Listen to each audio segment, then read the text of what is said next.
আজ নিয়ে এলাম চিকেন ফ্রাই। এখানে ফার্মের মুরগির 6 টুকরা সুন্দর করে ধুয়ে মাঝখান দিয়ে কেটে নিয়েছি। 5 ফোড়ন, আদা গুঁড়া, লালমরিচ গুঁড়া, লবণ ও লেবু দিয়ে মাখিয়ে 2 থেকে 3 ঘন্টার জন্য ভুলে যাব। পাশাপাশি লেস চিপস থাই স্টাইল স্পাইসি চিকেন ফ্লেভারটা নিয়েছি 2 প্যাকেট। পাপরিকা দিয়ে সুন্দর করে গুঁড়া করে চিকেন দিয়ে মাখিয়ে এটাকে ভাজি করে নিয়েছি। খেতে অসাধারণ ছিল।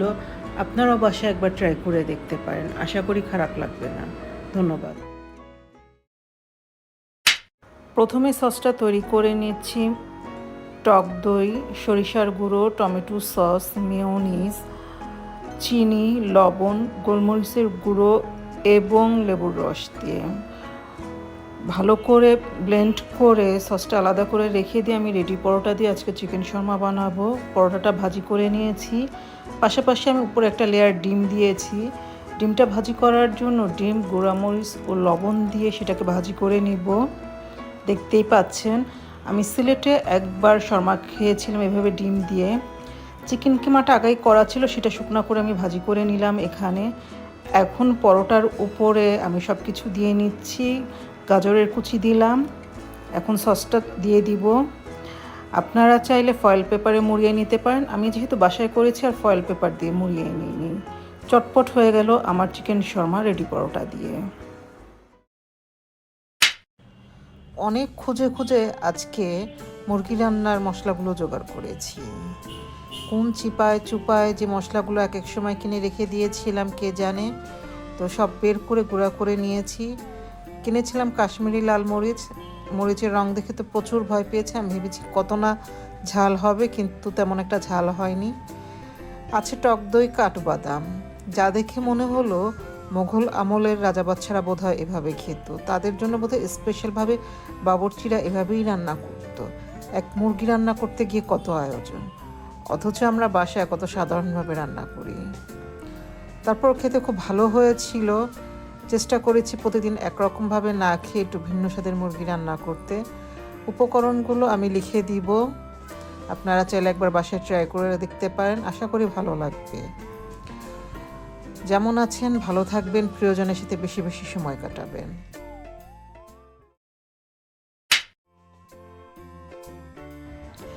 আজ বানাচ্ছি chicken fried with potato crackers. Bread ক্রামের বদলে আমি পটেটো ক্র্যাকার্সটাই নিয়েছি। 10 টাকা প্যাকেট, বাসার গলির মুখেই পাওয়া যায়। আর ব্রেড ক্রাম কিনলে দামও বেশি, সবসময় ব্যবহারও করা হয় না, নষ্ট হয়ে যায়। যেভাবে সেই কাজ। চিকেনটা আমি গুঁড়া মরিচ, লবণ, সিরকা এবং দারচিনি, এলাচি দিয়ে আমি একটা পাউডার তৈরি করেছিলাম। সেই মশলাটা দিয়ে মাখিয়ে 24 ঘন্টা ফ্রিজে রেখেছিলাম। তো এখন ডিমের ভিতরে চিকেনটা ডুবিয়ে নিয়ে আমি চিপসে মুড়িয়ে ভাজি শুরু করে দিয়েছি। দেখতেই পাচ্ছেন আমার এটা ভাজি হয়ে আসছে। খেতেও কিন্তু অসাধারণ হয়েছে। যারা হুটহাট করে বাসায় ব্রেড ক্রাম কিনতে পারছেন না, তারা কিন্তু এই পদ্ধতিটা অনুসরণ করতে পারেন। ফ্রাইড চিকেনটা কিন্তু একদম ওয়াও ছিল। 2 টুকরা বুকের মাংস কেটে সুন্দর করে ধুয়ে নিয়েছি। তার মাঝে টক দই, 5 ফোড়ন গুঁড়ো, লবণ, আদা রসুন পেস্ট, লাল মরিচের গুঁড়ো এবং জিরা গুঁড়ো দিয়ে সুন্দর করে মাখিয়ে 3 থেকে 4 ঘন্টা ম্যারিনেট করে রেখেছি। আমি গোলমরিচ ব্যবহার করিনি এবং মরিচের পরিমাণ একটু কম ব্যবহার করেছি। এখানে আপনারা চাইলে একটু বেশি পরিমাণ ব্যবহার করতে পারেন। এখন দেখতেই পাচ্ছেন সুন্দর করে উল্টে পাল্টে ভাজি করে নিচ্ছি। একটু বারবার উপরে তেলগুলো দিয়ে দিলে এটা শুকনো হয়ে যাবে না। ভাজি হওয়ার পরে ভাবলাম একটু পুড়িয়ে নিই, এতে মাংসটা একটু সিদ্ধ ভালো হবে। কারণ বাসায় এর আগে কখনো তৈরি করিনি, এবারই প্রথম। খেতে খুব ভালো হয়েছিল। আপনারাও একবার ট্রাই করে দেখবেন।